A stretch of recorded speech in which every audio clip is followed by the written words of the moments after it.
Okay. Good. And All right. I just wanted to make sure we didn't forget. head into the background. Jeff, you know how to get us if you need us. Sounds good.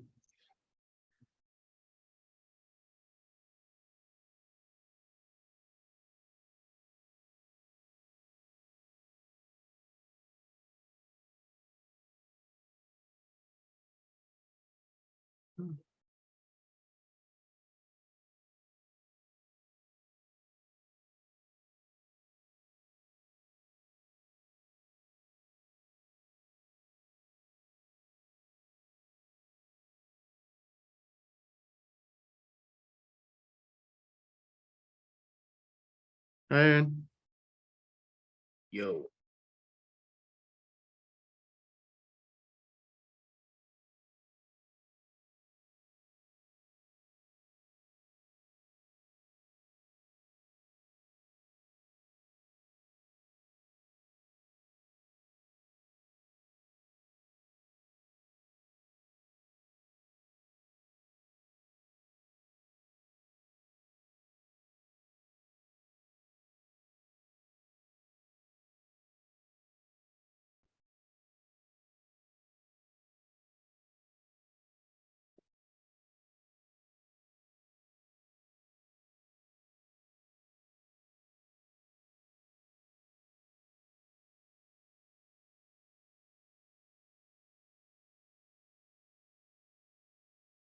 How you doing, Jeff?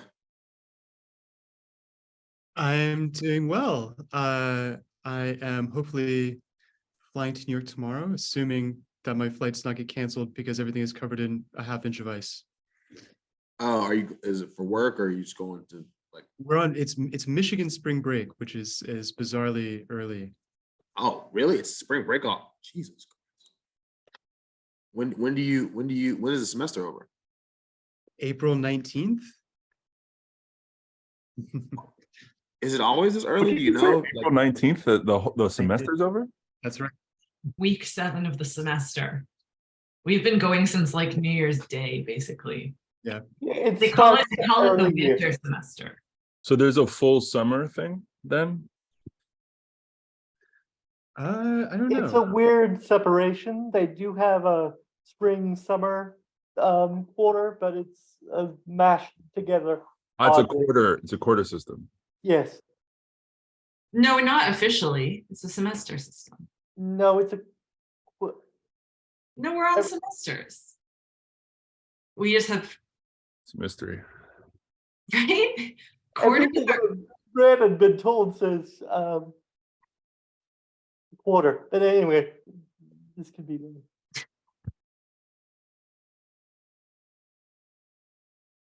So I think we're going to wait about 1 or 2 minutes to get started. Thank you to all of you who have joined us for this second iteration of Digital Keywords with the Disco Network Fellows. As I said, we'll get started here in just about 2 minutes.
All right, I think we can go ahead and get started. Thank you to all of you who are joining us for this second iteration of Digital Keywords with the Disco Network Fellows. My name is Jeff Nagy. I am a Disco Network postdoctoral fellow based here at the University of Michigan. And we're very excited to have all of you with us today. This is part of a Disco Network lecture series that is presented by the Disco Network and the Digital Studies Institute here at the University of Michigan. And we're going to get started in just a second.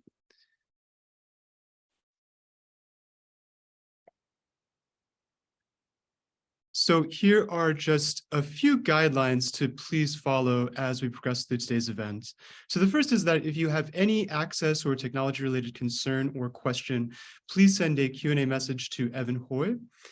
The second is that if you have a question for our panelists, and we certainly hope that you will, please share it with us in the Q&A box. And you should be receiving some further information about how to do that in the chat right now.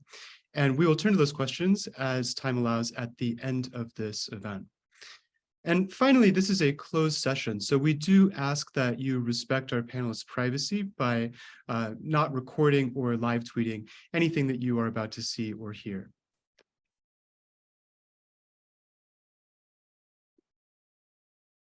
To give you a little bit of background information on the Disco Network and who we are and what we do, DISCO stands for the Digital Inquiry, Speculation, Collaboration, and Optimism Network. And what we do is we integrate critical humanistic, social science, and artistic approaches to digital studies, and we foreground questions about the cultural implications of technology to envision a new anti-racist and anti-ableist digital future. We're a consortium of 5 labs at 5 universities, and we are funded generously by the Andrew Mellon Foundation. You can see here on the screen the 6 PIs that constitute the Disco Network. So that includes Lisa Nakamura, Ray Fouché, Stephanie Denkins, Remy Yurgo, Andre Brock, and Catherine Knight-Steele, as well, of course, as the Disco Network Fellows, some of whom you're about to hear from. I want to signal to you as well that we have some upcoming disco events that we hope you will find of interest and we hope to see you at. The first is Mapping the Assault on Critical Race Theory with Taifa Natalie Alexander. That will take place on March 23rd at 4 p.m. And the second is a series of lightning talks with grad scholars affiliated with the Disco Network. And that is happening on April 20th at 4 p.m.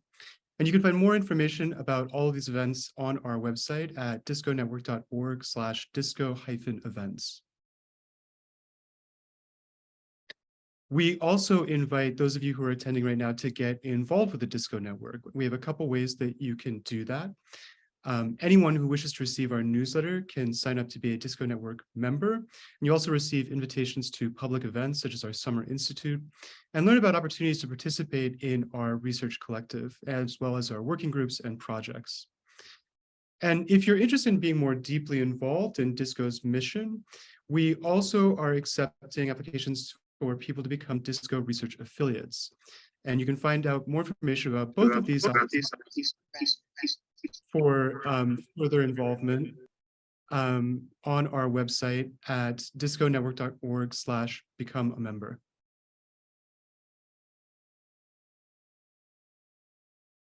So I'm going to now introduce you to the 4 Disco Network Fellows that will be sharing some of their research with you today. I'm going to start by introducing David Adelman, who is a fellow here at the University of Michigan in the Digital Accessible Futures Lab. And his research interests center disability and CRIP studies with a particular emphasis on disability and media studies, digital disability cultures, disability film studies, and critical sexuality studies. Through an interdisciplinary CRIP studies and feminist lens, he pursues questions which emerge at the intersection of power, culture, technology, identity, and what he'll be talking about today, desire.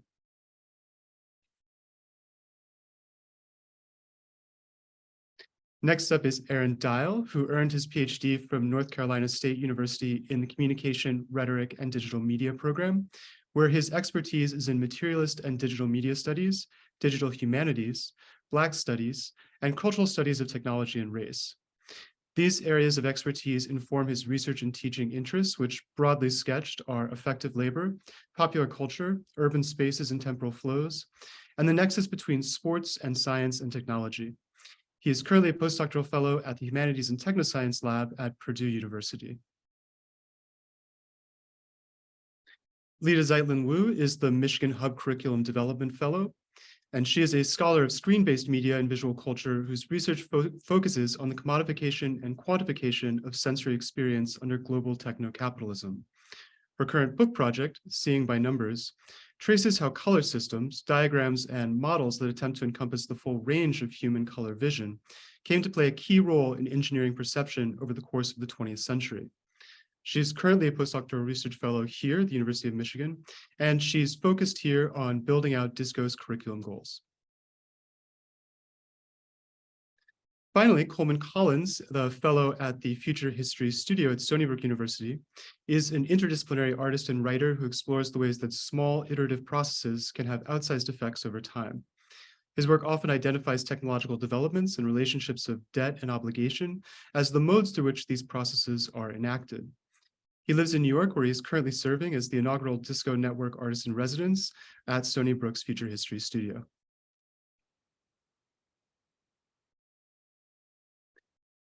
And with that, we're going to kick it off. So each of our 4 fellows today will give a short talk on a digital keyword of their choosing. We're going to start with David Adelman, the Digital AF Fellow here at the University of Michigan, who's going to talk to us about desire. Hello, everyone. Thank you for the opportunity to present this information. I'm going to start with a short visual description of what I look like as an access practice. So I am a white man in a power wheelchair with thick glasses and a shortcut haircut with some curls to it. I like my curls. As my biography would suggest, as a scholar, I am primarily trained in media studies with an emphasis in critical disability studies, crip theory, and disability media studies. But what do these words mean? Simply put, I investigate the ideological and material manifestations of disability culture across socio-technical systems as an identity category and as a mode of knowing, making, and understanding the world. To do this, I approach these topics from a feminist Marxist positionality, which emphasizes networks of care, or what I prefer to understand as dispositions of care. At its base, I understand disability as being deeply intertwined with the technological for a variety of reasons, both historically and epistemologically. For instance, a key move of disability studies is to reframe disability away from a purely medical condition, which can and therefore necessarily must be fixed by the intervention of the medical technician or doctor, who by virtue of schooling and or access to technology has been endowed with rarefied expertise. Yet even as so much activism is invested in moving beyond this medical model of disability, we can perhaps see why this model is so trenchant in society. It proposes a particular understanding of bodies, visuality, and desire, a terrain that I am particularly interested in. Relatedly, Joel Michael Reynolds names the idea that disability causes pain and suffering, and therefore harm, an ableist conflation, which in turn is the basis by which society determines which lives are worth living. So I use desire as a calculus to understand disability outside of a medical model of disability, although importantly, not outside of the lived reality of pleasure, pain, and the mundane that many disabled people often experience simultaneously. My conceptions of disability and technology also extend beyond technologies that are understood as purely medical. Next slide, please. Even as I am continually fascinated by the logic of visualizations which seek to pose and posture disability technologies such as the wheelchair or breathing vents or diabetic testing ports as either invisible or stylish luxury items, and sometimes simultaneously so. And so this is what this slide demonstrates. We have 3 images. The first on the corner here with the woman in the red dress is of Julian Mercado, who is an Instagram content creator, actress, and model. And she is modeling in her power wheelchair a adaptive fashion from Tommy Hilfiger. Then we have Alice Wong, who is wearing a vent and is in her wheelchair in front of a wall. And then lastly, we have the diabetic port that I mentioned that is pictured on a conventionally thin and I would argue attractive body simply because it is so thin and stylized over Levi jeans. All of these, I argue, are configurations and visualizations of one kind of desire or another. So disability technology in this way reveals ideological positions about disability, which often, unfortunately, are undergirded by the ableist convention, as I mentioned earlier, or what Tobin Seberg calls the ideology of ability, which at its base is the preference for able-bodiedness for a certain kind of fitness. I choose this word deliberately and I apply it widely.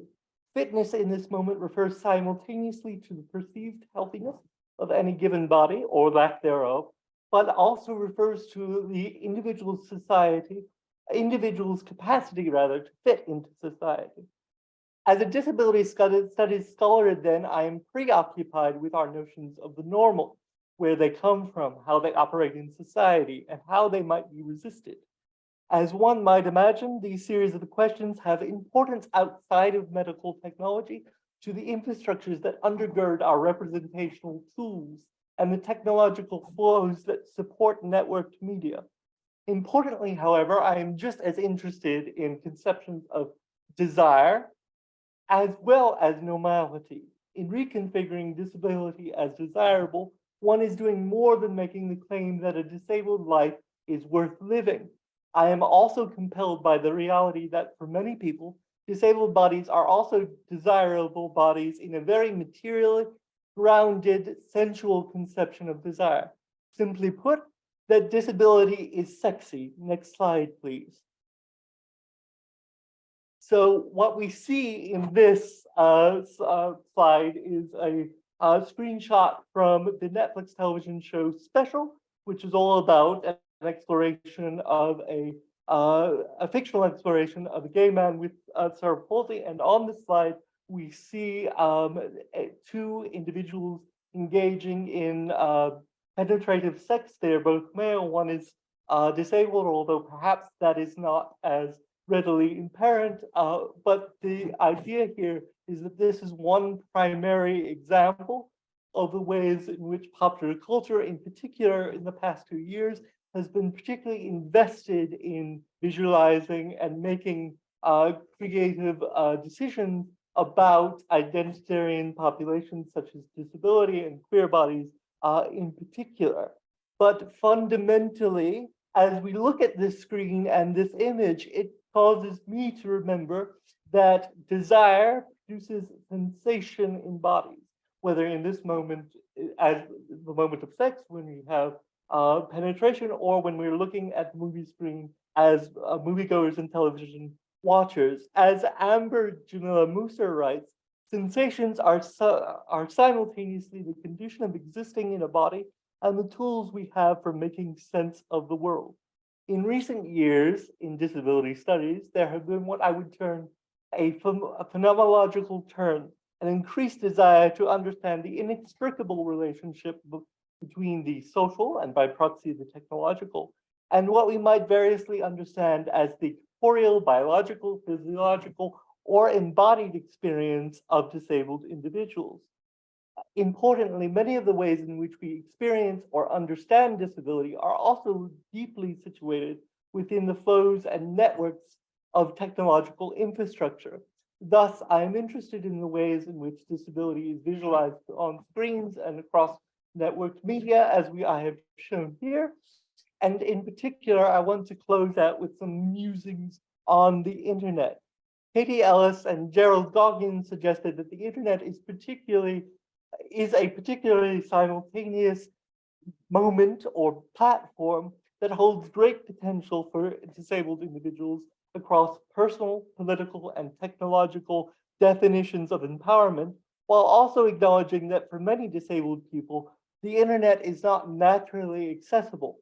Thus, we might understand the work of intervening into environments and making them accessible not just as design work understood in the sense of technological standardization, rather in making our media more accessible, whatever that means, as it sort of shifts across contexts, bodies, and experiences.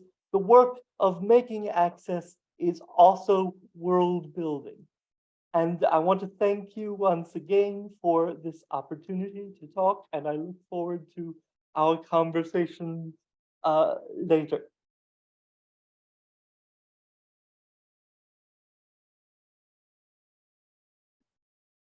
Wonderful, thank you, David. And next, I'd like to invite Aaron Dial to share with us his digital keyword algorithm.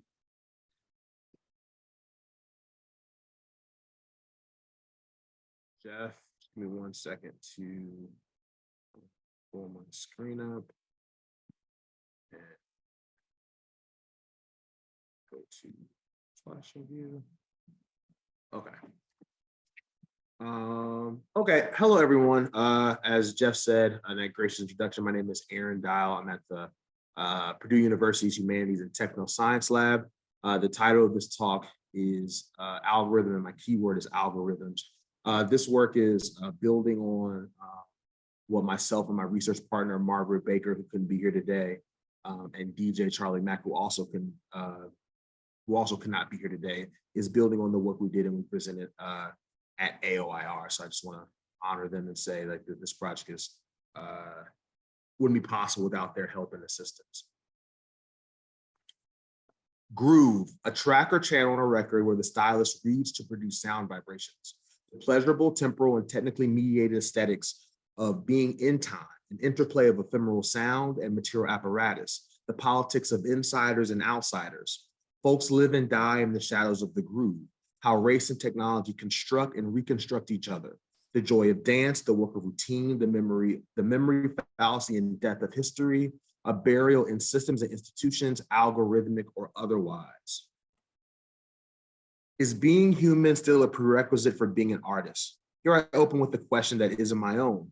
Journalist Murray Stassen, in his April 2021 public-facing commentary and critique, presented this interrogative to frame his thoughts on the popularity and existential fact of F.N. Mecca, the then popular robot rapper.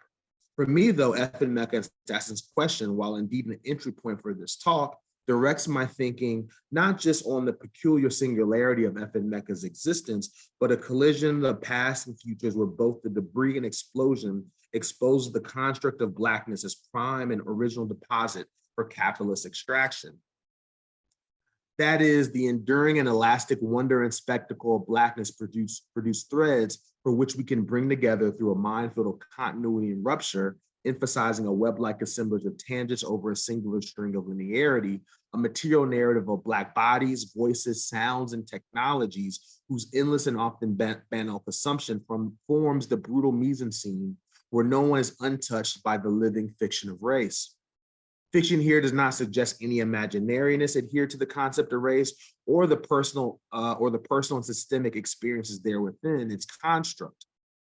Rather, it emphasizes race as material construct, fiction's made-upness, not just that it doesn't matter, but it's just matter, that spectral distinctions of Black and white are polemics of humanity. In brief, the project of whiteness, which bestows humanity's privilege, profit, and essence, excluded all those bodies roasted in Blackness in order to concretize, material pun intended, the still elemental link between whiteness and humanity. The progressive narrative of humanity linked to colonialism intentionally forgoes an examination of bodies, specifically how these bodies exist and are indeed born and fabricated within a nebulous and capital-laden profit-generating array of algorithms, AI, and machine learning, as well as the whims and trends of digital platforms. It reifies a narrative of humanity that is defined in all the ways humans go beyond our bodies. As such, the Black body holds white imagination, just as this talk gathers my writing and thinking, and my laptop stores this script. Moreover, the Negro, what Ronald Judy names as a being having no empirical content, an empty concept, purely an invention of the mind with no way of knowing whether it is objectively real or not, constructs humanity under the sole dominion of civilized Western European whiteness. In other words, when considering the prospect of being human, corporeality is reduced to an innocuous encumbrance. Blackness, thus, when aligned with this thinking, occurs at the scale of skin, but also ones and zeros.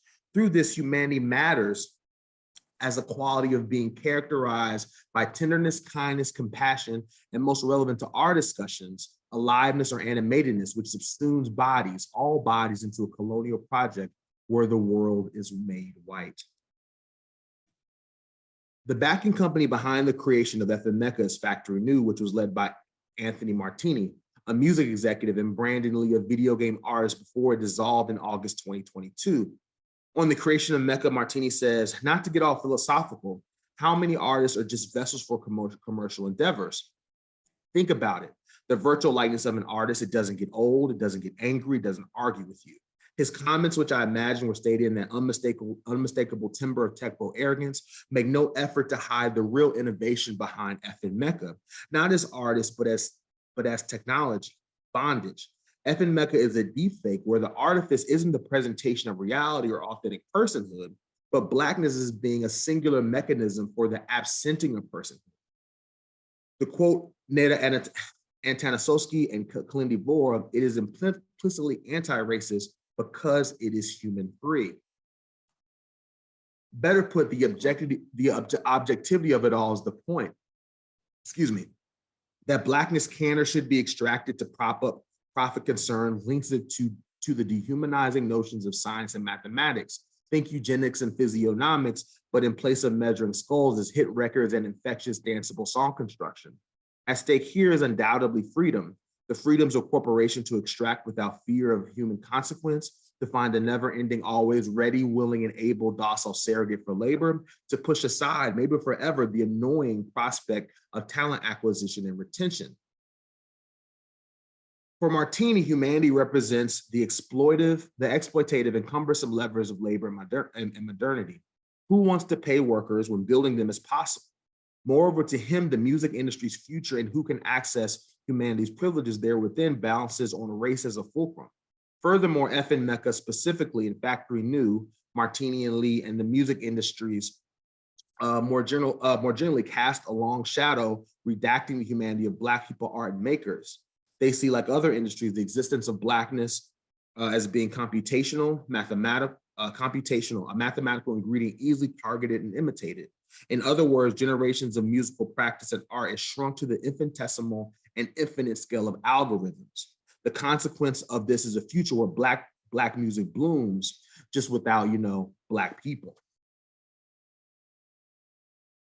As of now, a human voice performs the vocals, explains Martini, but we are working towards the ability to have a computer come up with and perform its own words, and even collaborate with other computers as co-writers.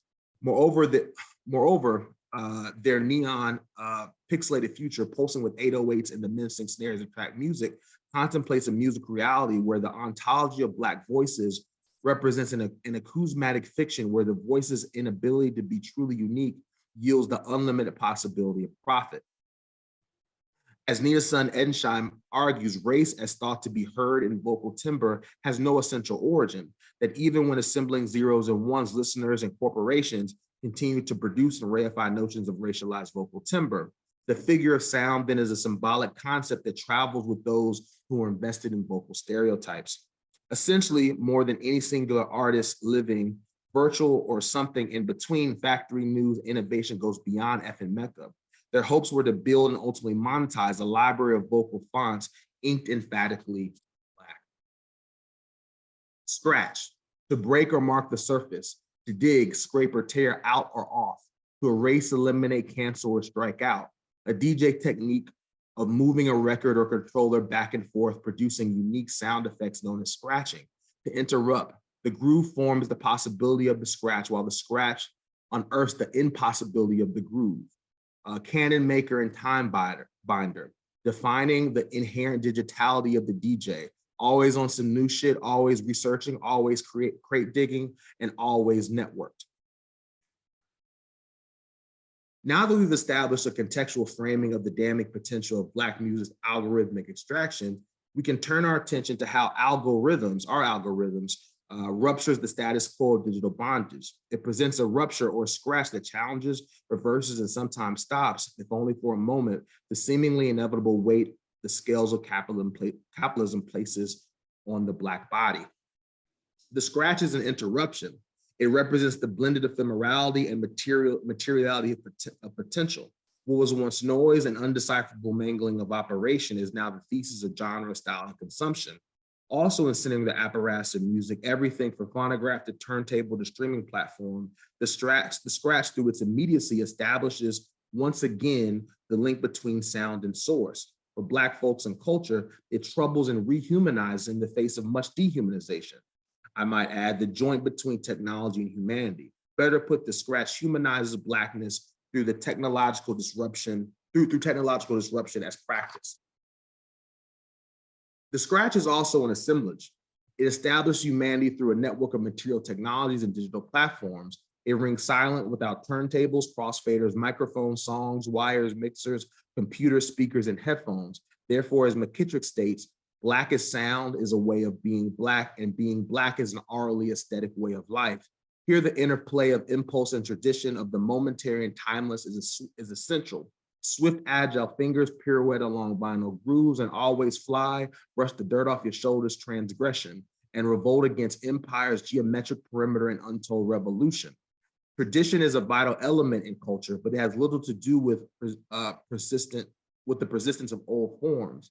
That is, tradition doesn't carry the cracking of age, instead more like James Brown drums, turn breakbeat, turn hit, turn sample, turn hit again, turn that crazy moment when the DJ at Magic City dropped 21 Savage's verse from No Heart over Black Streets, No Diggity. It was a movie, if you know, you know. Waveforms slide back and forth. Rhythm sheds the automated linearity of BPM, of just hitting the 2 and 4 for glorious discourse. Scratching syntax is the unpronounceable utterances of machines. Syntax is how the unpronounceable utterance of machines coordinates life within and through the machine. As an oasis of meaning in and through exhilarating beat drops, seamless blends and loops, or surprising song selection, the scratch matters within a clotted desert of nothing and no thing. We touch machine, and in turn, we are forever touched. In conclusion, I offer a mix: to blend, combine, unite, or add as an element or ingredient. Musical tracks arranged in sequence, sometimes rehearsed, sometimes on the fly, to appear as one continuous track. How Black folks see themselves in the digital story, the sounding and folding and continuity of Black history, CP time, if you know, you know, and alternative temporalities, non-empirical space, meta before the lames, music about music, a living, thumping archive. The mix highlights Black cultural production from back in the day to now and even beyond, especially beyond. The amalgamation of its components, or rather the processes of this recombination, as much as it accentuates the individual parts from which it springs. We weigh these along a scale bursting and at times contradictory and oppositional temporalities, and how the most dope DJ sets always start late, the unending churning of timelines and TikTok challenges, playlist run times when the cops come knocking, and that algorithms connect anything and everything in between. By cultivating and understanding the social, political, and ethical implications of our processual and praxis-based decisions, algorithms, right, our algorithms, forces a reckoning with Black bodies as abstractions operating at the whims of capital, how the innocuous appearance of hit records and dance floors and playlists reckon with the dangers, vulnerabilities, joys, and thrills of sounding in the algorithm. So that's where I'll end. I love to hear questions and comments in the Q&A. Thank you so much.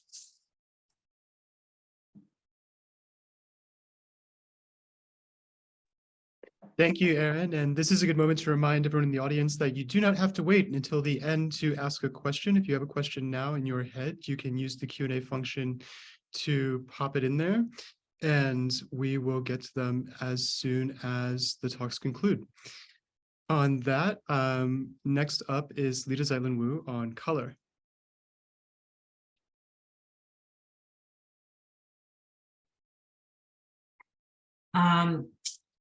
Great. Hi, everyone. Thanks so much for joining us for the second part of our digital keywords series. As Jeff already said, my name is Lida Zeitlin-Wu, and I am one of 2 DISCO Curriculum Development Fellows at the UM Hub, along with Juan He, who presented last time on the keyword myth.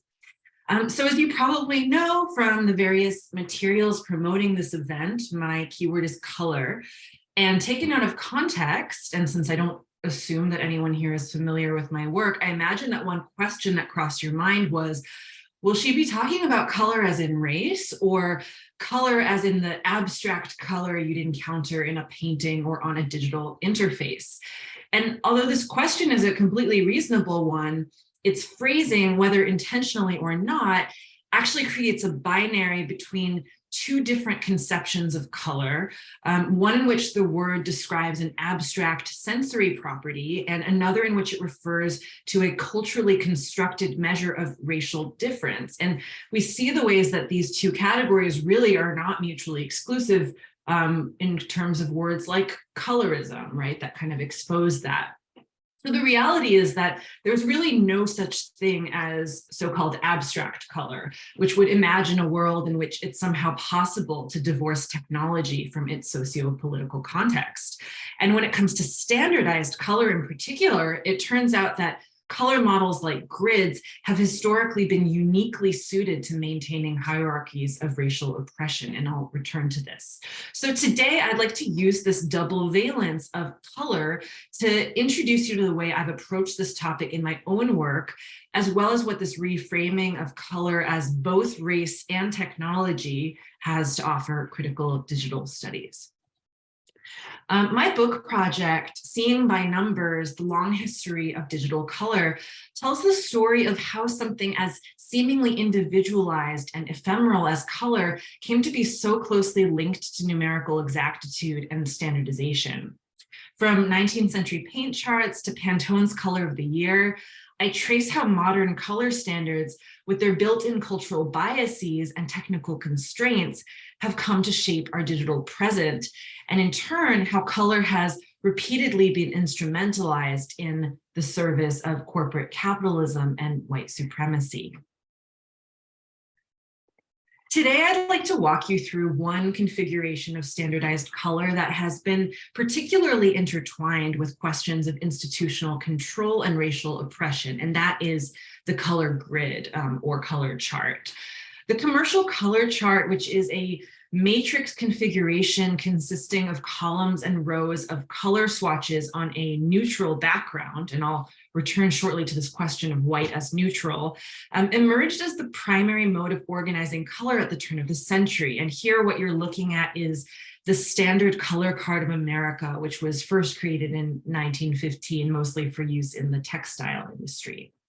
These charts are likely familiar to all of you since they're difficult to get away from in 2023. You might have encountered color charts picking out paint swatches at the hardware store, or when choosing a digital color scheme for your website or event flyer. By definition, the color grid, which catalogs and indexes individual elements by assigning them fixed locations, it emphasizes edges and boundaries, and in doing so, makes visible certain categories while making others invisible by exclusion. Given this, it shouldn't come as a surprise that the color grid has lent itself to furthering white supremacist ideologies, where whiteness is the unmarked, colorless norm against which all other racial categories are measured. And in recent years, as many of us know, scholars of digital media and race have pointed to the way in which today's search engines, digital filters, and facial recognition algorithms are often unable to detect or recognize darker faces or non-Western features, having been programmed with prototypically white skin tones and facial features as the default. And so extending this conversation, I want to show you how the color grid has played a key role in a longer history of lighting and designing for whiteness across print, screen, and algorithmic technologies that has been, I think, largely overlooked. So it's not a coincidence that the rise of so-called race science at the turn of the century coincided with the rise of the commercial color chart. And this overlap has a lot to do with the formation of disciplines like anthropology, ethnography, and eugenics, which was treated as a legitimate field of study at the time, all of which paid special attention to the classification and ranking of humans by skin color. Color tables, like what you're looking at from anthropologist Paul Broca's Table chromatique from 1879, were quite literally held up to living subjects in an attempt at racial standardization. And these models, it probably goes without saying, took for granted that whiteness was the default neutral rather than a constructed category, with qualities like civilizedness and intelligence decreasing the further away subjects veered from this ideal. By the mid-20th century, the quantitative measurement of race via skin color was fully integrated into screen technologies. Color photography, television, and film relied on reference images known as Shirley cards or China girls, and these were test cards of anonymous, conventionally attractive white women, despite the Asiatic connotations of the name China girl, that were used to calibrate so-called ideal or normal skin tones. And these examples point to the ways in which systems of mediation are not only a product of historical conditions informed by racial and gendered hierarchies, but have played a key role in naturalizing and perpetuating racial discrimination. In this way, color technologies don't simply reflect or mimic existing racial norms, but also bring them into being. And in closing, I want to turn to a contemporary artwork that shows a photographer's attempt to navigate the complex historical relationship between the color grid and scientific racism. And this is Brazilian artist Angelica Das's ongoing series, Humane. Since 2012, Das has been photographing volunteers from a range of races, genders, and ages, compiling their portraits into a multi-hued matrix that resembles a commercial color chart. And as of 2016, she had already photographed 3,000 people across 13 countries. So what you're seeing is very much just an incomplete sort of slice of the overall project. Unclothed and cropped from the shoulders up, Das uses the Pantone matching system to match each person's skin color. And she has talked about how she uses the nose as a kind of barometer for skin tone matching, which is interesting. And after doing that, she will then use digital color sampling to color the background of each portrait the same shade. So on the one hand, Humane can be viewed potentially as a parody of 19th century race science's preoccupation with classifying humans by skin color. The artwork's randomized configuration, in the sense that there doesn't seem to be any ranking or sorting of people on a spectrum of light to dark, alongside the fact that two people who appear to be of the same race have actually entirely different Pantone numbers, might also push us to see this as a socially progressive commentary on race as a social construct. But the reality is more complex.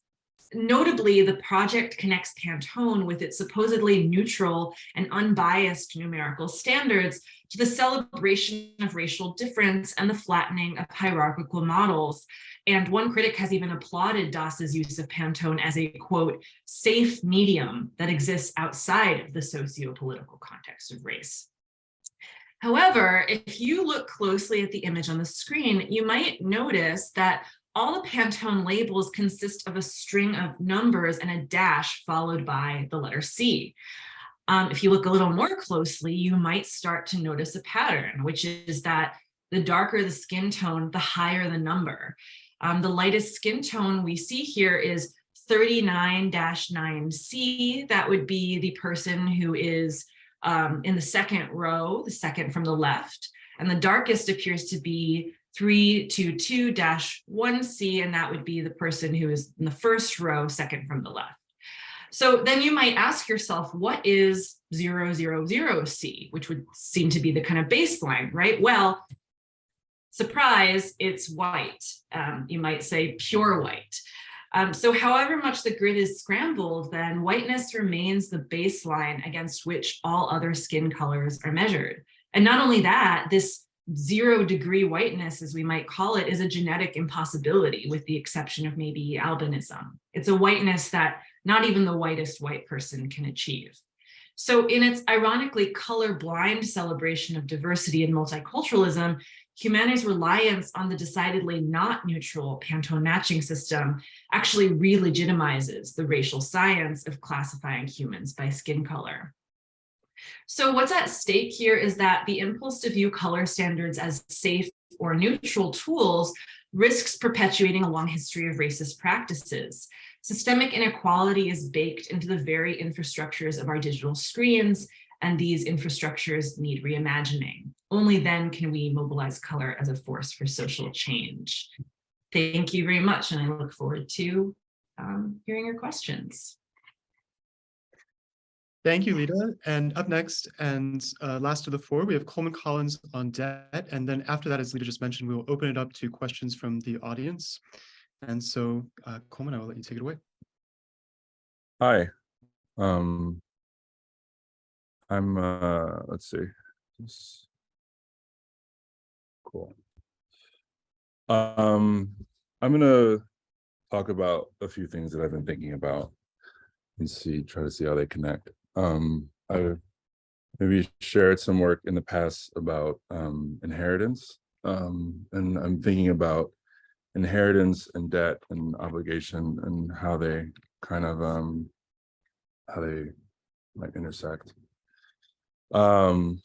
Lately, I've been thinking a lot about my grandmother and what I owe her. This is her. When she died, we sold her house in New York and split the money 3 ways. I spent my portion mostly on going to art school, which was kind of frivolous. But I don't have any loans, and although I didn't talk about it that much when people would bring it up, I felt kind of lucky and also a bit guilty about having been able to rely on that. There was also a piece of land in North Carolina, in this small town called Ahoskie, which is a kind of there's a vacant lot, and every so often I would go on Google Maps and look at it and kind of go back and forth up and down the street. I haven't visited it yet, but there's something about inheriting land that feels powerful to me, even though I'm not sure what my connection is with it. There was also a photo album, and I feel a bit disconnected from these people, although some of them I can recognize. This is an uncle of mine. This is my father and my uncle in New York, 40s or 50s. This is my great-grandmother. There was also this other thing in the house, a letter that my grandmother had typed up, and it was like sort of in dialogue with my great-grandmother, and it was called my mother's rules for living. My great-grandmother's Ilora Moore Boone Everett, and my grandmother wrote down all the sort of folk wisdom that her mother had told her and that she told us. So my great-grandmother was sent away when she was young. She had to plow the crops and work in the fields while her cousins went to school. And she went to high school for a couple months after the crops were harvested and before the spring planting. So looking at this document, I was really struck by it because a lot of it is things that my grandmother would tell me, but so much of it had to do with money, and saving and avoiding debt. This is a classic one. If everyone else is doing it, you don't need to do it because there are already too many people doing it. Never get in trouble because you're following your friends. If you get in trouble because it was what you wanted to do, it would be easier to bear. Never join any organization besides the church. Never listen to anyone who tries to convince you that there's a better place in the United States. Let that person go there first. In spite of everything, there's still room in America for success. My grandmother was a great optimist, I think. Money. You should save half of what you earn. You should never work without saving some of the money you earn, even if it's only $1. That dollar belongs to you. And if you need $1, you don't have to ask anybody for it. You cannot depend on the other person's money. If you owe a debt and find you can't pay on time, go to the person and let him know before the payment is due, and tell the person when you will be able to pay. The creditor will have more respect for you than if you tried to ignore him or her. And there are these moments here where there's these things crossed out and edited and written back in that I found really touching. A family sticks together. What hurts one hurts all. A family is only as strong as its weakest link. You never take advantage of a family member. And then again, if you owe a family member, pay that person just like you would pay any other person who lends you money. Anyone can give you advice on how to break up a marriage, but few people can tell you how to keep a marriage together. No human being is all bad. You usually see what you look for in a person. If you finish high school, even at the present time, there's no way you can attend college. If and when the way does open up, you'll go to college much more quickly if you had your high school diploma than if you had to go back to high school to get it. Take advantage of every opportunity because you never know when a door might open down the road. There are no unimportant jobs. Idle hands are the devil's workshop. You owe it to yourself to be the best person you can be. You cannot respect another person if you don't respect yourself. Children, never brag about your children in public because sometimes people know your child better than you. Keep your mouth shut and let other people praise your child. You can't give yourself poor. Don't associate with anyone who knows less than you and is not trying to improve himself because you cannot learn anything from that person, how to do nothing. You can do poorly by yourself. I think about these often because there's a real kind of like middle-class striver ethic embedded in these. So much about saving, so much about debt, so much about self-improvement. A lot of things that I can't really connect with, but I recognize them as these kind of things that I inherited as lessons and things that I was taught growing up that stick with me. This is something about teachers. And it ends with my home training and discipline has helped me meet the challenges with a more positive attitude. It's helped me respect and appreciate myself and others. It has enabled me to compete and meet disappointments without defeat. I'm presently passing on the same information to my grandchildren as I did my own son. So in finding this letter and finding this book and inheriting a land and inheriting this money, I thought a lot of things that were kind of wrapped up for me, and this inheritance was also a sense of debt and a weird sense of guilt at, on the one hand, having benefited from these lessons or whatever, the saving, but on the other hand, feeling really conflicted about the kinds of messages and sort of disdain she held for people who were too lazy or who were too irresponsible. And somehow in getting this money, this feeling of debt and inheritance and this money was wrapped up together.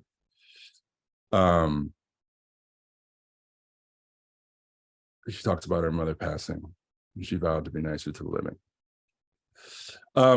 This is something that's totally different, actually, but that's sort of tangentially related. It's called Guilt Coin. It's a project that I did last year, and that I'm returning to now to try to redo it in a different environment. It's a thought experiment that explores an intimate relationship between guilt and debt. Funny enough, in German, the word for guilt and debt is Schuld. Schuld is, on the one hand, to be the cause of something unpleasant, bad, or unfortunate, to be responsible, to have a responsibility for, or it's also the amount of money that someone owes someone else. And this project is, on the one hand, is quantitative and financial, but it's also qualitative and affective. It starts with a sort of this cryptocurrency called Guilt Coin. And it's a thought experiment because to believe in it, you have to believe that the coin can reduce your guilt. So when you purchase Guilt Coin, you're reducing guilt. You're purchasing guilt reduction. You can go to the website to find out how to purchase it directly. There's a video in the background. But the primary part of the piece was that there are guilt consultations where museum goers were prompted to discuss their relationship to guilt and ascertain whether the coin was right for them, whether they should purchase it, whether they had guilt, whether it needed to be reduced, and if so, how much. These are the consultations. There's a video in the background. There's a brochure. There's a little bit of Rousseau here. People are born free, yet everywhere they're consumed by guilt. It goes on. I don't want to take too much time. So I thought a lot about this because I'm returning to this now, and I worked with the performers over Zoom. Because this happened in Vienna, and we went back and forth, and each of them developed a consultant persona. Here are some of the notes from some of the performers in the Google Doc. This is another performer. They're all kind of like grad students, so there was a lot of theoretical talk and thinking about the sort of the Geld fetish, Marx's thought about the Geld fetish, and then also we went back and forth talking about who represents what. And this is the thing about the money fetish, the sort of collective illusion, and how we consider value, how money works, exchange. And this is the last thing I sent them is about who they represent. Like, who will they be representing within the gallery? Do they represent themselves, me, the Guild Corner organization? It's a question about participating in institutions where we find agency, and it's also something that's really part of the structure of the work. So the last part is, which I'll close with, is these are like the kind of prescriptions sort of for people who came through. This is a Vorschlag, and that would give them the little information about what they needed to do, or how much guilt they had, or how much they needed for purchase. The consultants wrote the reports in either English or German. And it was really varied. A lot of people were thinking about inherited guilt after the Holocaust. A lot of them thought it was their duty to hold on to existential guilt and didn't feel it was appropriate to be told otherwise. They're interested in a mechanism for reducing guilt, but feelings of guilt might be able to be reduced, but they didn't want the guilt itself to be reduced. But again, there's a lot of different access points. And what was kind of interesting was that when I talked about it in the US, I think people kind of assumed like, okay, this is about white guilt specifically. And in some ways it is about that, but in this case, there are a lot of different access points. So this was someone who had left Syria as a refugee and was working through that kind of existential guilt at feeling kind of lucky as having been an escapee. And this last one was from someone who I recognize was an acquaintance of mine who was working through a kind of feeling of guilt at having now is a trans woman, but feeling like that she had gained from sexism in the life that she had lived as a man previously, and working through kind of complicated feelings of that. So anyway, this is something that I'm returning to, and I'm kind of looking at how these relationships between guilt and debt exist, and inheritance exist in different parts of my practice. So anyway, thanks. Thank you, Coleman, and thank you to all four of our panelists today for sharing their work with us. We're going to open it up now for a more free-ranging conversation. We do already have some questions from the audience. As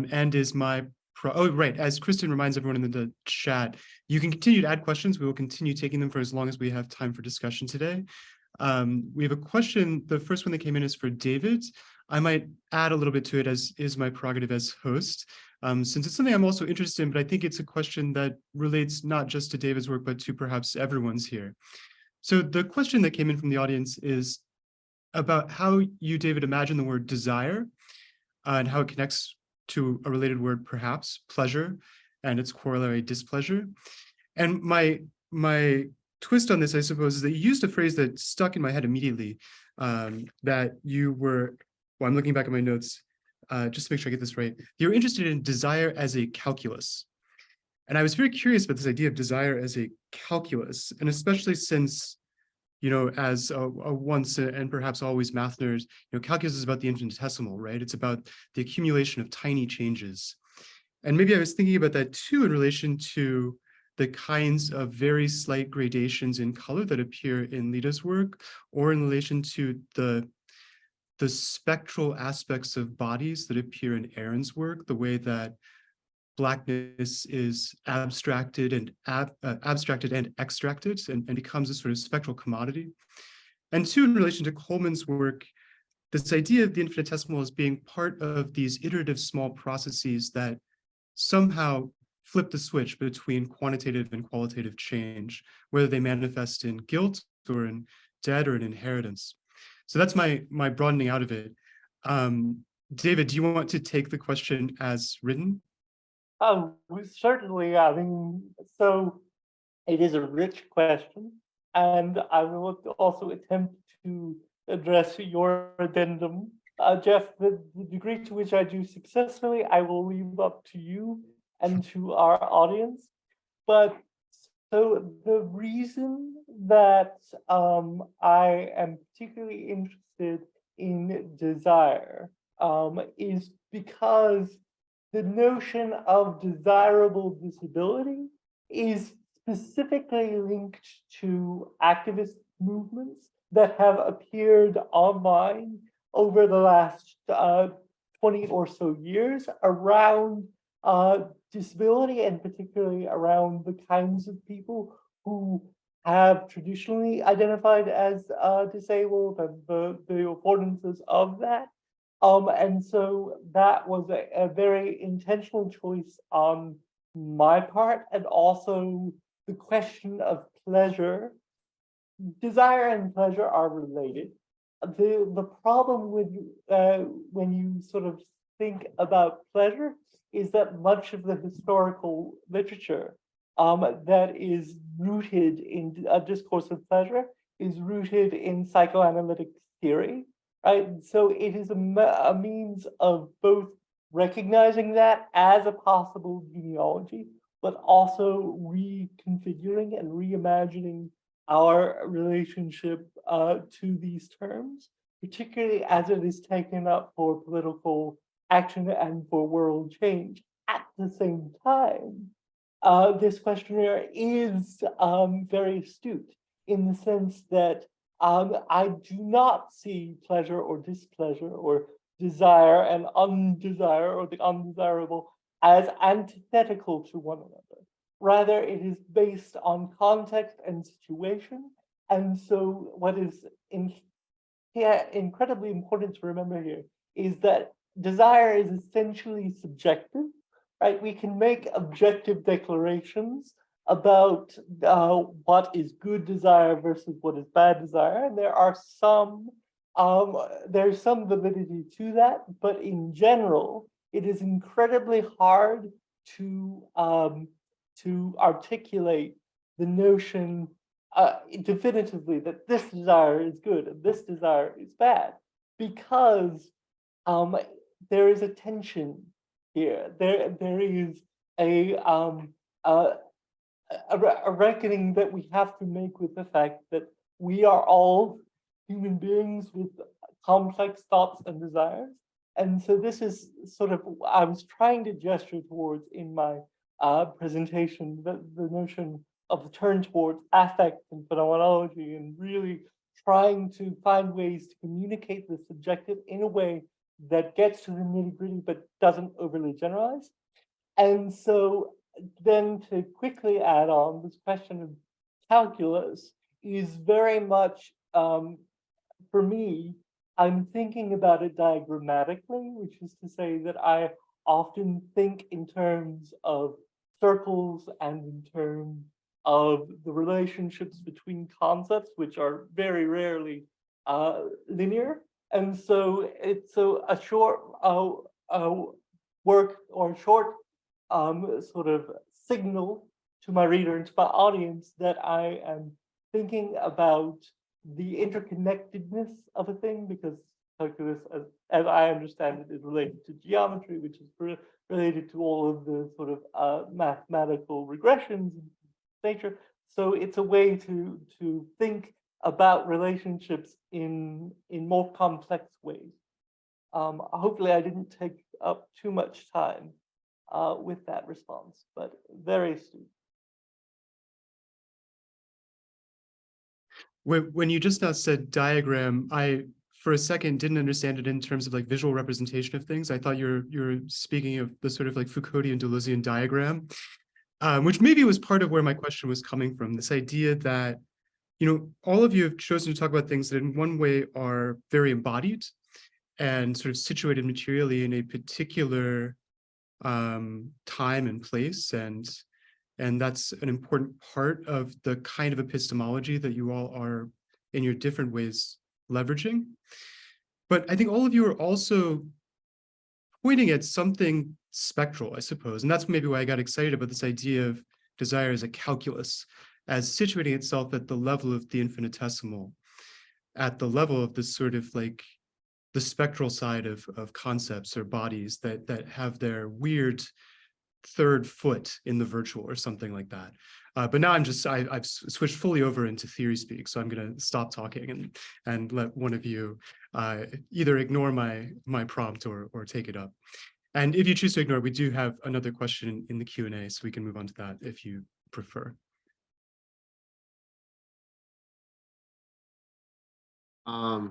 Yeah, so I get like this. I see the next two questions are directed at me. I will, I guess, try to answer both of them as best as I can. I think they're kind of related. But I'm assuming the audience can see the questions, right? So I don't need to read the question or anything. That's a good question. I actually don't know the answer to that question. Evan, do you know the answer to that question? The audience cannot. So if it could be read aloud, I think that would help out the Okay. accessibility. Okay, cool. So yeah, so the first one is from an anonymous attendee. Hello, anonymous attendee. I'm glad you're here. I thought it was interesting that you respelled algorithm. I thought it was interesting that you respelled algorithm to include the word rhythm. Could you say more about your choice to do that? How much connection do you see between music, melody, repetition, and the repetitiveness that is associated with digital computerization? So to that point, so I guess a sort of background of this sort of talk, right, is and sort of how this sort of like came to be is that I am trying to teach myself how to DJ, right, and I've been really sort of enraptured and sort of kind of mesmerized by not the kind of I guess sort of technical performance of DJing, but really the sort of technical practice of just making sure everything works and how sort of the mind of the DJ becomes a sort of very fast moving, sort of muscular, twitchy sort of algorithm in and of itself, right? So, and like, so a perfect example of this with the regular algorithm sort of take, and this is sort of a very sort of rough sort of technical explanation, if you will, right? So like, for example, if you go into like Netflix, right? And like, I think we've all had this experience. We pick our favorite show, we press play, and then we get the buffering, right? The sort of circle that's saying buffering, right? And that's frustrating for all of us because sort of we live in a world where technology is supposed to be instant, right? For me, I read the buffer as not a sort of mistake of sort of technical labor, but as proof that the technical labor is actually working, right? It's the idea that sort of like when a weightlifter sort of is lifting a heavier weight, the grunt, right? It is the grunt, like the sort of the grunt of sort of technical exertion.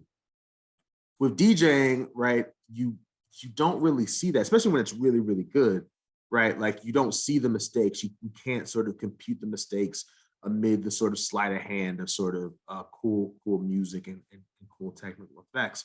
So for me, the name algorithm sort of centers one that sort of, it's sort of, I guess, excuse me, it decenters sort of Black musical production, especially of the DJ, as sort of being this innate thing that Black people can do or whatever. Like we just sort of have this rhythm and just boom, we pick up turntables and we're going, right? It is sort of speaks to the sort of repetitive work of becoming the DJ. Like me right now, I'm learning how to DJ. Like I said, like I see my mistakes all the time. I'm very slow. I don't have the muscle memory. I just don't have the sort of dexterity yet, right? And sort of algorithm for me is a sort of, I think, not so gentle reminder that sort of Black folks who are creating using sort of digital platforms and digital technologies and material technologies or whatever are doing this sort of very algorithmic sort of esque work, right? This idea of sort of processing at very, very quick speeds, and often on the fly. So I hope that answers that question, but that sort of moves me to another question by Paxton Haven. And Paxton is a grad student from UT Austin. Hello, Paxton, how you doing? So he says, I'm curious if Aaron could expand on the aspect of the theory of algorithm, which defines DJs as designers and audiences platforms. Not a specific question, but just want to hear a bit more about this connection between designers and platforms within digital dance music. Right, yeah, and so thank you for that question, Paxton. And to me, sort of my work is less about, I guess, quote unquote, a sort of endpoint of dance music, right? I don't think DJing has to be dance music in the sense of like a David Guetta, Tiesto, Calvin Harris type thing or whatever. Like, I don't think it has to be that, right? But we have to sort of remember the sort of, I think sort of DJing, even when it happens sort of on the fly, is the work of sort of design, right? So for me, the Catherine McKittrick quote, right? That I stated in my talk, sort of that sort of being Black is about sort of an orally aesthetic way of life, right? And Alexander Wahele talks about this in his book, Phonographies. I think it's correct. I think I'm blanking on the title. But yeah, this idea that sort of Blackness and Black artistic production has always been digitally laden, right? And it's actually like Black cultural production has always been literally the sounding board of sort of American sort of angst and sort of realities of dealing with technology. Like we can go back to jazz sort of with sort of the angst of sort of dealing with sort of industrial train sounds and stuff like that, right?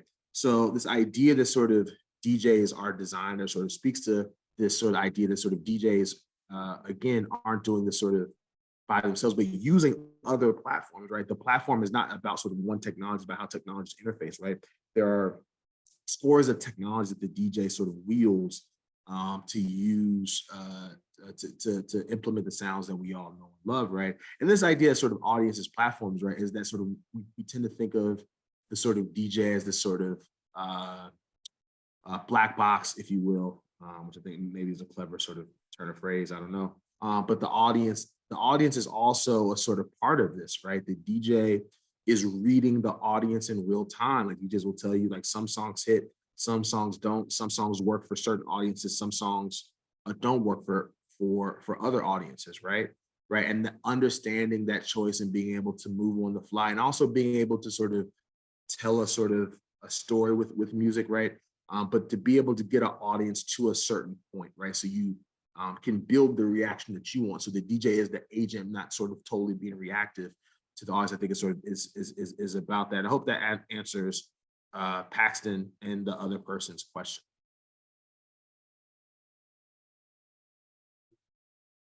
I guess there's a question for me in the chat.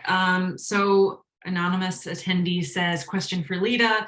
I'm curious about the exploration of different color diagram schemes in your research alongside Pantone, hex codes, color sphere, hue, saturation, brightness.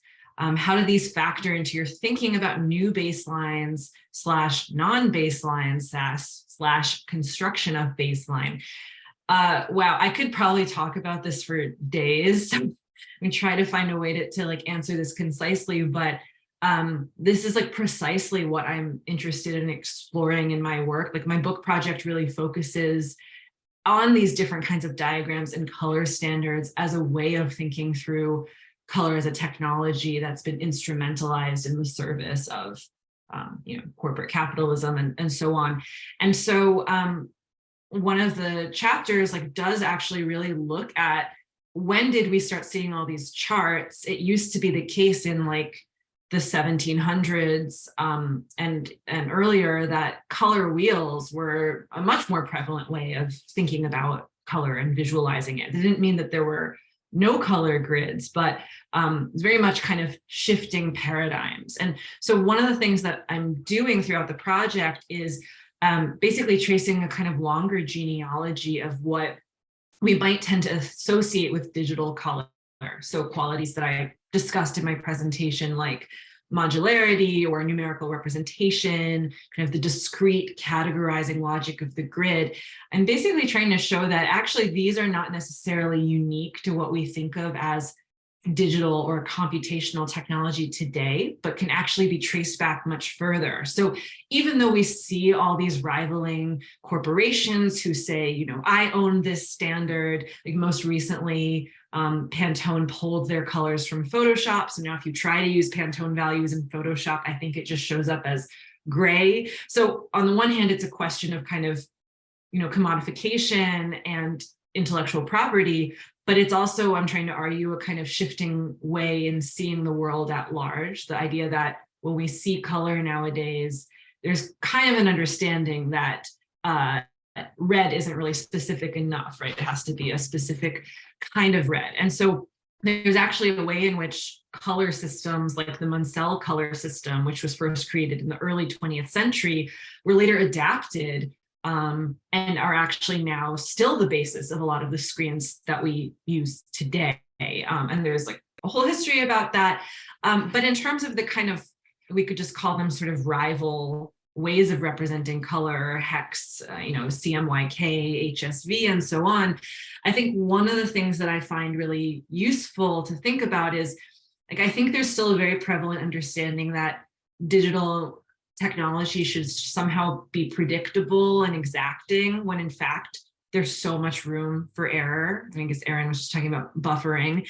So in the case of something like these different color systems, moving between, say, like RGB and CMYK and so on, there's a lot of room for error, and that's what designers call color management. So when you had something like the dress meme from 2015, where everyone was freaking out because they couldn't understand why they saw black and blue and their friend saw white and gold, like, I think that was one of those examples that showed that actually moving between these different systems is actually super messy. And so I think one of the things I'm trying to point to in my work is that it can be dangerous to see these kinds of numerical notations and automatically assume this is neutral or this is objective. So I'll stop there, but basically, yeah, there's a lot of different kinds of color diagrams that do different things.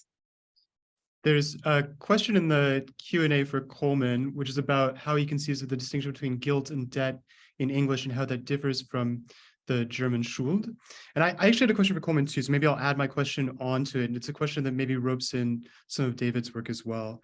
So I was interested in the role that the idea of fetish and fetishization plays in this project Guiltcoin, and maybe in your work more broadly.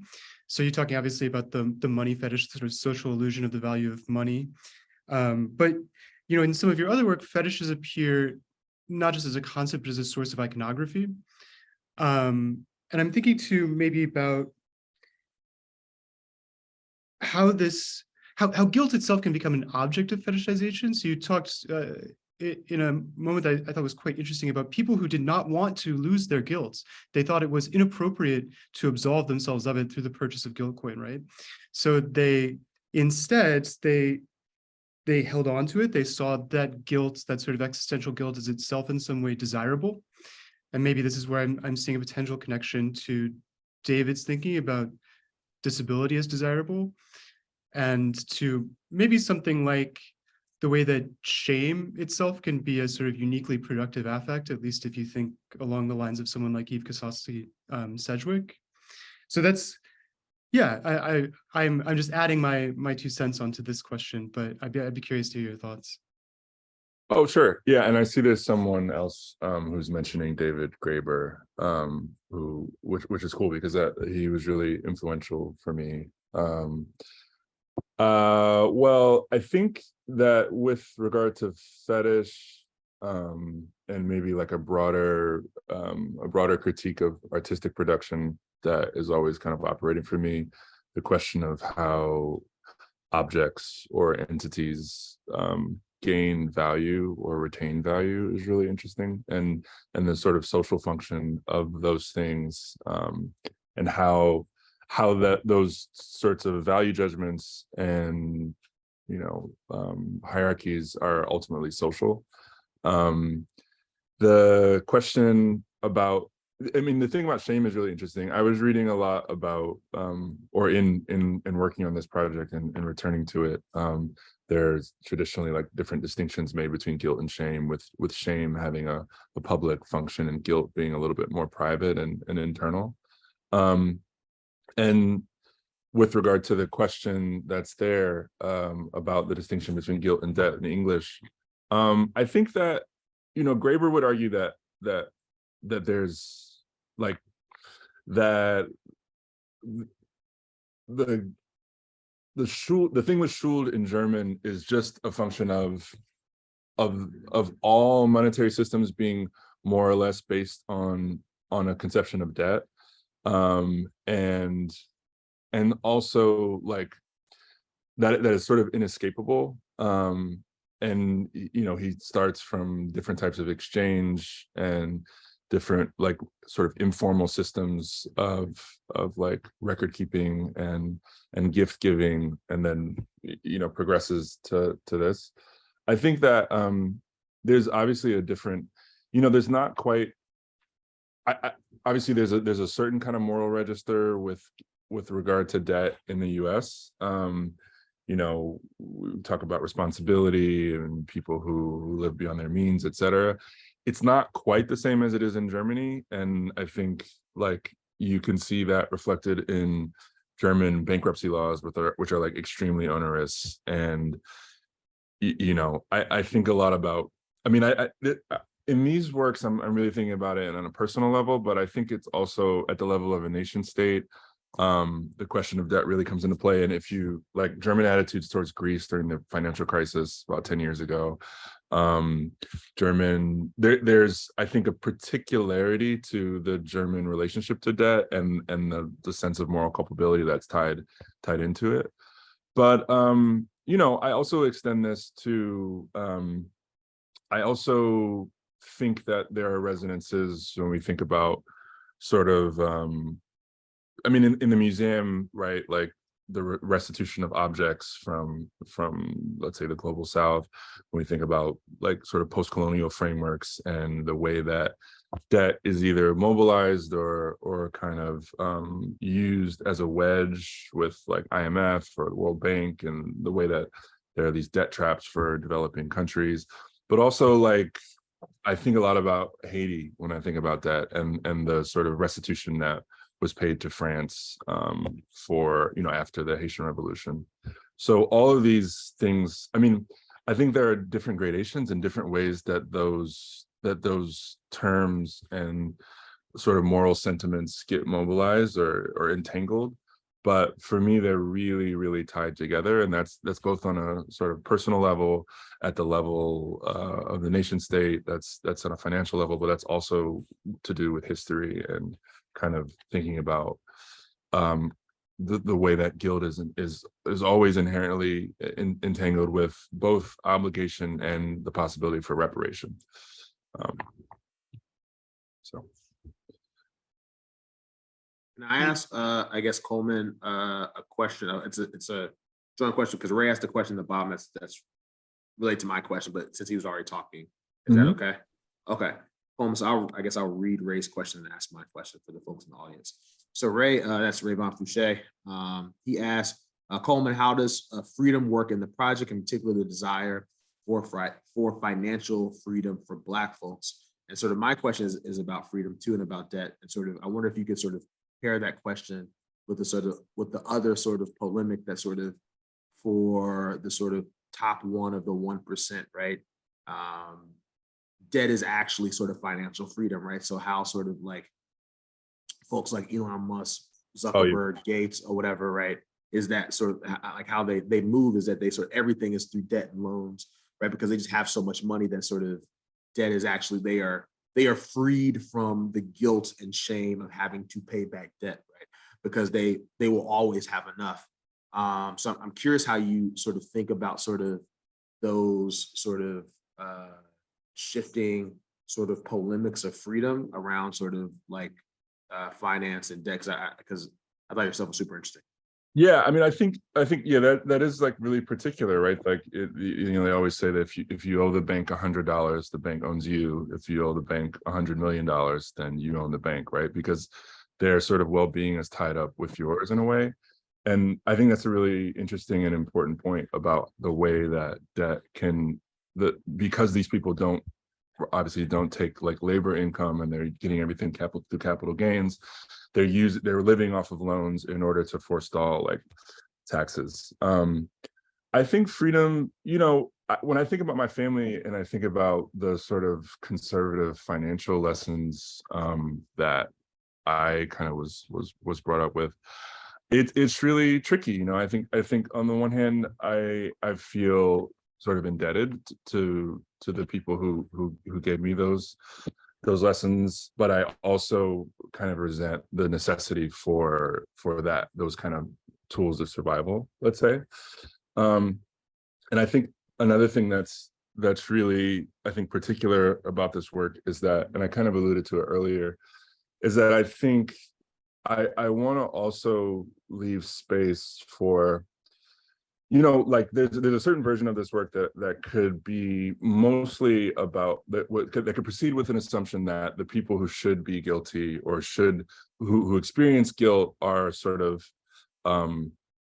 this sort of oppressor or other, and oftentimes people, even white people, would be like, well, it's about the elites, and Asian people would be like, it's about white people, and it would kind of like, there was a way that there's a sort of distancing effect, and I think that sometimes when I've talked about this, particularly among Black people, I think I always want to leave space for a certain type of interiority. And I think particularly in an art context, because of maybe we might assume that the audience is white, so that the idea is that white people are going to come in and then they're going to be made to feel guilty or something.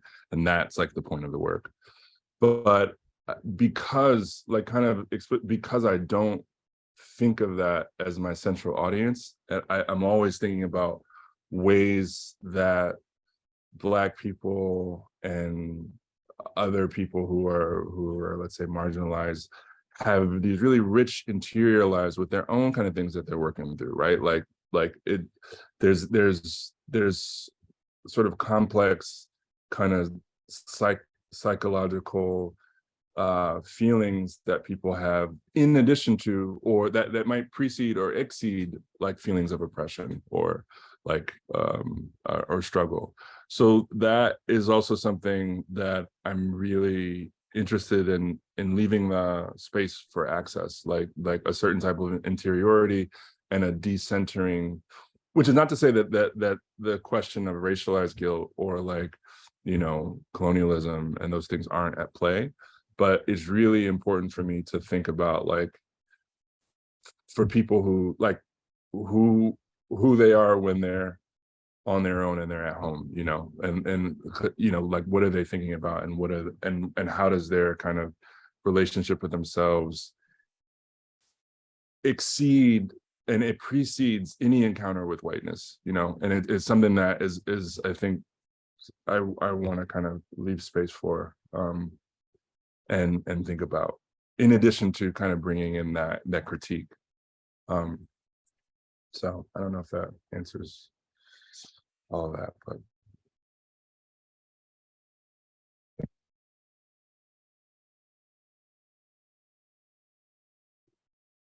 David, did you want to jump in and answer this question from the audience live?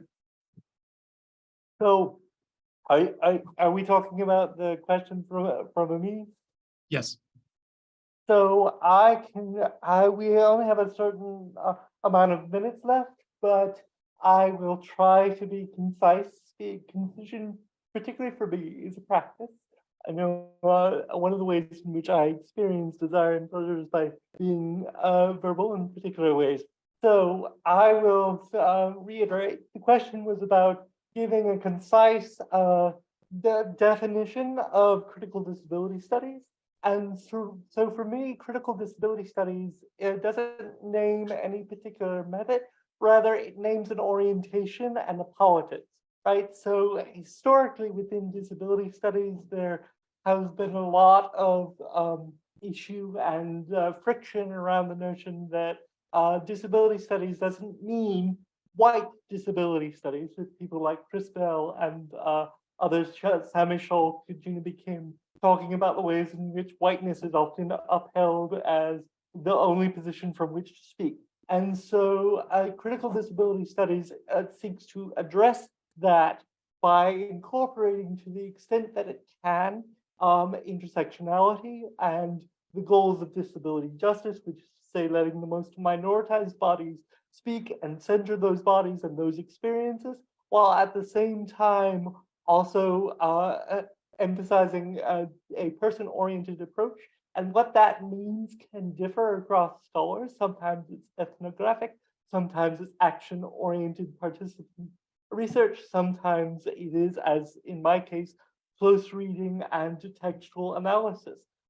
If you are curious about the sort of definitional lineages of critical disability studies, I would encourage you to look at someone like Sarah Acevedo or Rula Williams or Nirmala Urbilez.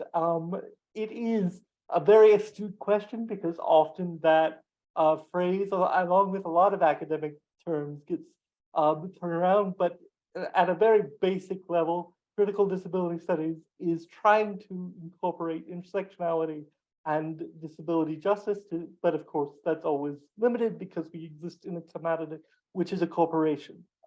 Academia is a corporation. That's my hot take for the day. Anyway, so yes, I think I've answered.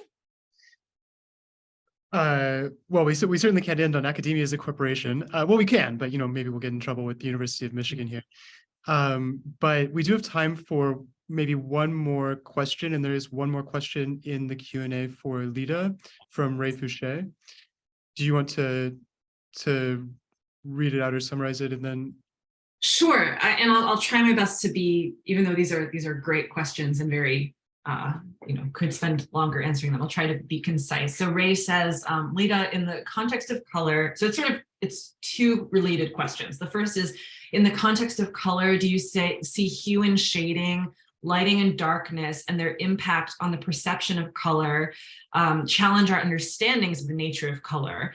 In part two, similarly, how does a term like color blindness as a physical condition of color perception and as a problematic metaphor for racial inclusiveness function in the project? So, like, to the first question, I think one of the kind of overarching philosophical debates around color that goes back, millennia is like, is color form? Is it not? Like, what is color? Is it based in objects in the world? Is it based in our subjective perception, and so on? And so one of the reasons color is so notoriously hard to standardize is because of something called color constancy, right? So the idea that, like, we know that an object is red even as the light changes, our eyes adjust to accommodate that. But color systems can't do that. So they essentially kind of even everything out by having everything be at one uniform level of brightness. So there's already a way in which the standardized color systems that are built into our screens, which all come from something called the CIE chromaticity diagram from like 1931.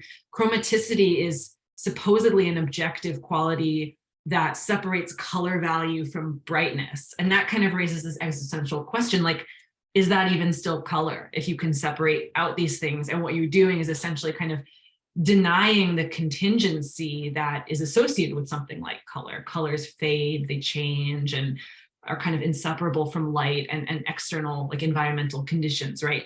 And so that actually does link to the color blindness question, in the sense that in an effort to standardize and normalize color perception in this way, all of these diagrams were initially based on something that came to be known as the standard observer. And that was basically, a set of averages from these psychophysical tests. And essentially it was a way to kind of figure out, like, how does the average person see color? Well, the average person is not colorblind, but also doesn't possess sort of unusual visual acuity. So there's already this question of sort of normalized vision that's built into color systems, in addition to these other kinds of normalized identity categories I described earlier. And I think there are a lot of really interesting moments where questions of disability kind of butt up against these questions of color and race that I currently have, I feel like, not addressed sufficiently and want to develop more. This is something like historian of science Michael Rossi has written about, the kind of panic around color blindness when it was first kind of pathologized in the 19th century. And there was this whole rhetoric right around the kind of linear development of civilization with whiteness as the pinnacle. But then when it was found that the people who were most likely to be colorblind were white men, it became that actually having deficient vision was seen as a sign of civilizedness. They were working so hard to further this narrative of white supremacy that actually seeing color worse strangely became a barometer of civilization. And then as to the kind of color blindness as a way of describing kind of multicultural ideology, I think color continues to be a really powerful rhetoric to talk about race. So I don't know that I have an answer for that, but I do think it's interesting in that, like, Pantone ran a campaign about 10 years ago for their skin tone guide. And it kind of performs something a little bit similar to the artwork I showed, where it has all these people from different races, including people who appear to be white, saying, I am a person of color. I am a person of color. And it certainly like has not aged well, but it's like this effort to sort of reclaim color as a label that is not racialized that ends up promoting this, well, I guess what we would call a color blind ideology. But I'd like to look more into sort of the correlations between those terms. That's interesting that these color systems posit like a theoretical sun that shines with equal brightness on everything. Exactly. Which is perhaps like the Pantone ideology in a nutshell, in a way. We are at time, so I do want to thank all of our panelists for sharing their work with us today, and to thank all of you in the audience for joining. We hope to see you again at our future events. You can find those on our website, disconetwork.org, under the events tab. And we hope that some of you will consider being involved with the Disco Network in a more material fashion, either by applying to become an affiliate or at least joining our network. And so with that, I know in a webinar, there's always this weird moment where no one can applaud, but thank you all again very much. And goodbye.